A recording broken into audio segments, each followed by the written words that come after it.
სალამი მოგესალმებით, ვაგრძელებთ და ვამთავრებთ დღეს ბიბლიური კითხვები და პასუხების 32 ნაწილს, რომელიც ჩაწერილია 1985 წლის 28 აგვისტოს. ეს იქნება ბოლო კითხვა ამ განყოფილებისა. ძალიან საინტერესო კითხვა არის ეს და შეიძლება ბევრს მოსვლია. და მე რამოდენიმე ბიბლიური მუხლიც გამახსენდა ამასთან დაკავშირებით, უფრო რომელიც შეესაბამებოდა ამ პრობლემას, ვიდრე ეს ადგილი, რომელიც მათ მოყავთ ბიბლიიდან. თუ ღმერთი უცვლელია, რატომ გადაიფიქრებს იონას მესამე თავის, იონას, იცით, იონა წინასწარმეტყველის წიგნი არის, მესამე თავის მეათეში ნინევიას დაქცევას. მე ესე დავასათაურე ეს. კითხვა, მე ვქვია დელაფონი, პირველად გავიგე ეს სიტყვა, დელფი გამიგია, მაგრამ დელაფონი არა და მე ძალიან სწრაფად დავსვამ ამ კითხვას, მოკლე კითხვა არის.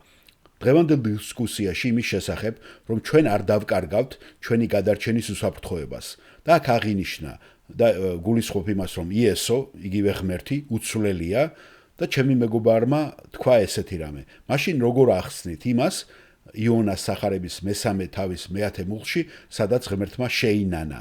ესე იყო ნათარგმნა, შეინანა არ არის იმდენი შენანებას აქვს სხვაგან ადგილი და მე გეტყვით იქ სადაც არის ადგილი, მაგრამ აქ შეიცვალა აზრი. იხილა ღმერთმა მათი საქმენი, რომ მოექცნენ თავიანთი ბოროტი გზიდან, გული მოუბრუნა და აღარ მოუვლინა ის უბედურება, რომელიც წარმოთქვა მათზე. ეხლა აი აქ ამ კონტექსტში, ხო, ეს კითხვა უფრო შესაბამისი არ არის. თუ მას აინტერესებს ღმერთი მოსაჩვენებლად, რატომ იცulis და რატომ შეინანიებს თავისას, უფრო უპრიანი იქნებოდა დაბადების მე-6 თავი, სადაც წარღვნაზეა ლაპარაკი, გასავთ იქ ჩვენ ეგ განვიხილეთ კიდევაც და თქვით კიდევაც, ხო? აი ეს ადგილი, როცა გამრავლდნენ ადამიანები ქვეყანას შეეძინათ ასულები, იხილეს ღმერთის შვილებმა, რომ შვენიერი იყვნენ ადამიანთა ასულები და ვისაც ვინ მოეწონებოდა, ცოლად ირთავდა და თქვა უფალმა, არ იქნება ჩემი სული ადამიანთა ჭიდილში სამუდამოდ, რადგან ხორციელი იგი იყოს, მისი ხანი 120 წელი, ბუმბერაზები ცხოვრობდნენ დედამიწაზე იმ ხანებში, მას მერეც როცა ღვთისშვილები შედიოდნენ ადამიანის ასულებთან, რომლებიც შვილებს უჩენდნენ მათ, ძველთაგანვე სახელოვანი იყვნენ ისინი და ეხლა და იხილა ღმერთმა, რომ იმატა ადამიანთა უკეთურებამ ქვეყანაზე, რომ მუდამჟავს უკეთური იყო მათი გულისხმა, მაშინ შეწუხდა უფალი ადამიანი რო შექმნა ამ ქვეყანა და დანაღვლიანდა და სხვადასხვა თარგმანში სხვადასხვანაირად არის, ხომ?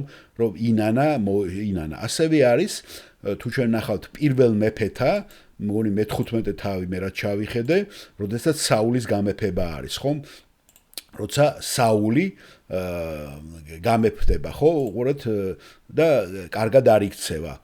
ვწუხვარ, ნახეთ, და იყო სიტყვა უფლის სამუელის მიმართ, ვწუხვარ რომ გავამეფე საული, რადგან ზურგი მაგცია და არ გაყოლია ჩემს ბრძანებებს. დამწუხდა სამუელი და მთელი ღამე შეღაღადებდა უფალს. და აქ სხვადასხვა თარგმანში აღარია რომ შეინანა, ინანა ღმერთმა, ხო? regretted, ესეთი არის, რა ქვია, როცა შენ რაღაცა ინანე და არ წუხარ.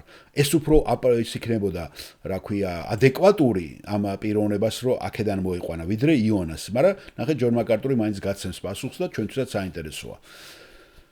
ესე იგი, როგორ ახსნათ ეს მონაკვეთი? იონას სამი თავი? კარგით.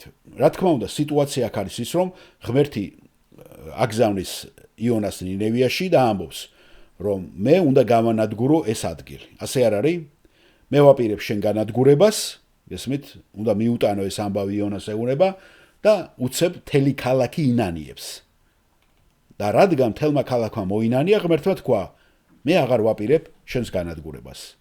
და ყოველთვის ღმერთს ასე გამოაქვს განაჩენი. ის ამბობს ყოველთვის, თუ შენ ასე გააგრძელებ, როგორც მიდიხარ, მე შენ გაგანადგურებ. მაგრამ ეს არის მოწოდება ცვლილებისაკენ.